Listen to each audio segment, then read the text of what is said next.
All right, folks, I didn't want to have to make a video about this, but a lot of you folks have asked me, private messages, social media, if I was going to talk about this. So here we find ourselves. But before we get into that, of course, if you haven't already, please do click the subscribe button and the bell icon for notifications about this and hopefully more pleasant videos that I do here on my channel. It really helps with the algorithm. So with that said, let's get into it. This has kind of been going on now for about a week. This controversy that has blown up with Jason Bulmahn of Paizo. And if you've been living under a rock and staying off of TTRPG social media, first of all, good for you. I'm glad. But second of all, this is what's going around. Let's take a look at this. This tweet was actually tweeted out about 5-6 months ago. And this is Jason Bulmahn saying, if Vance has played Pathfinder, I want him to send his books back. No space for fascists in our games. So let's go ahead and break this down. First of all, who is Jason Bulmahn? Well, Jason Bulmahn is the number 3 man at Paizo. Who is the Vance he's referring to? It's not Jack Vance. It's Vice President-elect, or at least at the time of the recording of this video, J.D. Vance. And what is Pathfinder? Pathfinder is a RPG based on 3rd edition Dungeons and Dragons, published separately by a different company called Paizo. I think we have all the fast facts down there. So a few months ago, Jason Bulmahn, again, number 3 guy at Paizo, he made this statement here about him wanting J.D. Vance to send his books back in and not play Pathfinder. So let's kind of unpack this a little bit. First of all, respectfully to Jason Bulmahn, and I'm going to avoid any ad hominem, any insults as I can. I am simply a mistake-prone human being, just like a lot of other people, so bear with me. But respectfully, I don't think Mr. Bulmahn knows what a fascist is. I don't think he understands the concept. I would wager that a great many people who throw that out as an insult, whether they're aiming it at people on the political left or on the political right, don't fully understand what that is. This is not a political history channel. I'm not going to get into it, but I would dare say a lot of people have just a very tenuous grasp on exactly what a fascist is. Generally speaking, these days, people use it hand in glove to refer to a particular type of person who might feel at home in Germany in the 1930s, and that's as close as I dare say anything about that. But that it more often these days just means somebody whose politics I don't agree with, and I want to call them a nasty word and sound smart while I'm doing it. So I think that's what Mr. Bulmahn has going on right here. Now, this has, and completely understandably, upset a large portion of people who play Pathfinder, who perhaps voted for Vice President-elect Vance and the President-elect Trump, who he was running mate for. It's of course generated a lot of brouhaha on the internet. Again, Mr. Bulmahn has since taken this tweet down, but I don't think he's really changed his mind about this. Some people reached out to Paizo and said, hey, I'm going to send my books back to you and get a refund because this is what this guy said. Paizo has, and I want to be careful when I say this because I don't want anybody to think I'm taking Paizo's side.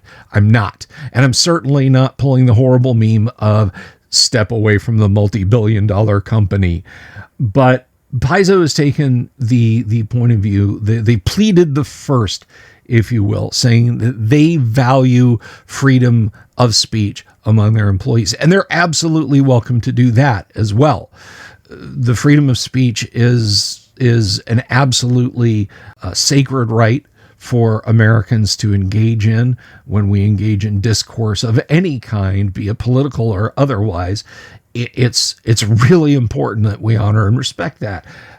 Mr. Bulmahn is welcome to his opinion, and everyone else is welcome to their opinion. I'm of the opinion that this was a colossally stupid thing to say, but he's absolutely free to say it, and he's free to delete it, and Paizo is free to stand by Jason Bulmahn and free speech and say, no, we're not refunding your books. And their policy on refunds, at any rate, is specifically laid out, not, hey, I don't like your politics, so take these books back. So where does this leave us then? It seems fairly open and shut. He's a loudmouth who doesn't like the vice president, called him a fascist, and said, stop playing RPGs, or stop playing our RPG, rather. But the unfortunate reality is that this creates a circumstance whereby it's creating a political atmosphere around tabletop RPGs. And, I had someone, they got very irritated at me because I disagreed with the idea that all tabletop RPGs are political. I think there are people who've created TTRPGs that are designed to drive political discourse. I don't like those RPGs. I wouldn't play those RPGs.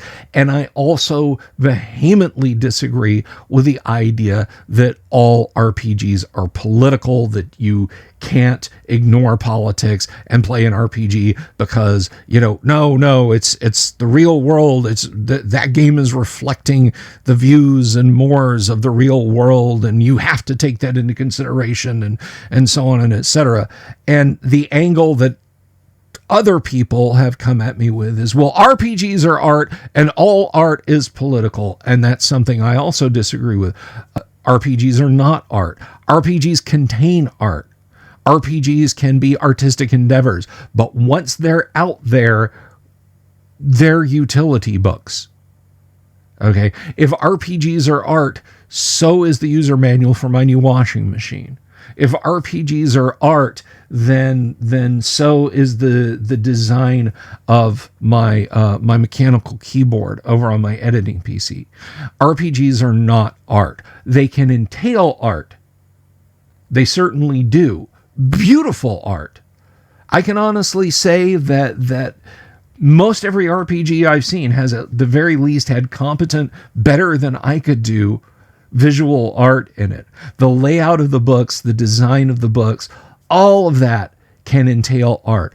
Are they themselves art? I don't think so. And I also don't agree that all art is political.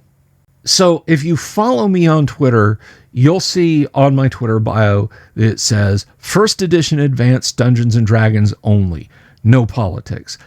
I don't talk about politics at my TTRPG table.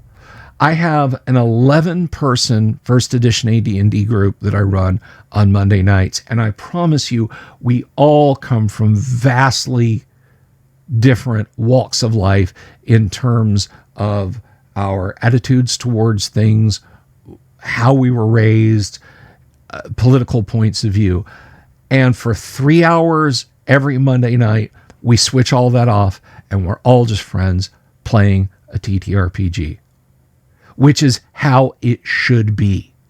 That's absolutely how it should be. We should sit down and engage in something that brings us together. That is, in my case, being a pretend elf on graph paper for a few hours every week when we can set aside and shut out the real world. That is the way things ought to be. I have often said that I want to gatekeep RPGs. Do you know how I want to gatekeep RPGs? I want to gatekeep RPGs by saying, leave socio-political baggage away from the table.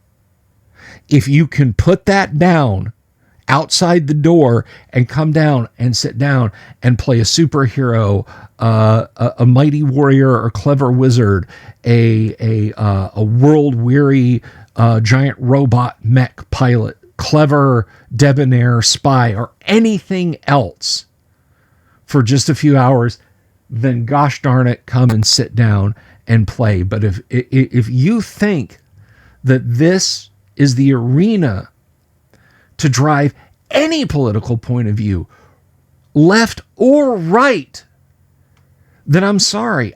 You're wrong. You're wrong. Now, to the topic of whether a vice president, a president, anybody plays a TTRPG, I'm going to share a little bit of something with you. I hope they don't, ever. Being the leader of the United States of America, or being number 2 in line to be the leader of the United States of America, is a 24/7, 365 job. I don't care who you are. I don't care whether you've got an R, a W, an I, a D, whatever next to your name.